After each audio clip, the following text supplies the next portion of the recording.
Hello friends, আজ আমি তোমাদের বানিয়ে দেখাবো চিকেন কারি।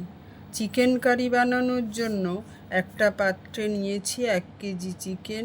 এর মধ্যে দিলাম 2 চামচ নুন, আদা রসুন কাঁচা লঙ্কা বাটা, 3 চামচ ধনে গুঁড়ো, 3 চামচ জিরে গুঁড়ো, 1 চামচ গোলমরিচ গুঁড়ো, 2 চামচ হলুদ গুঁড়ো, 2 চামচ কাশ্মীরি লঙ্কা গুঁড়ো, সর্ষের তেল দিয়ে ভালো করে মেখে 1 ঘন্টা ম্যারিনেট করে ঢাকা দিলাম।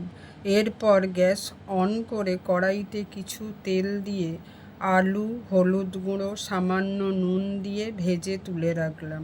এবার ওই তেলের মধ্যে ম্যারিনেট করা মাংস দিয়ে একটু ভেজে তুলে নিলাম। এরপর কড়াইতে তেজপাতা, শুকনো লঙ্কা, দারচিনি, এলাচ, আদা রসুন পেস্ট, পেঁয়াজের পেস্ট করা টমেটো, আবারও সামান্য হলুদ গুঁড়ো, লঙ্কা গুঁড়ো দিয়ে মিশিয়ে ভাজা মাংস, পরিমাণ মতো জল, ভাজা আলু দিয়ে 20 মিনিটের মতো ঢাকা দিয়ে সিদ্ধ হতে দিলাম। এরপর ঢাকা খুলে 1 চামচ ঘি, গরম মশলা দিয়ে নামিয়ে নিলেই রেডি চিকেন কারি।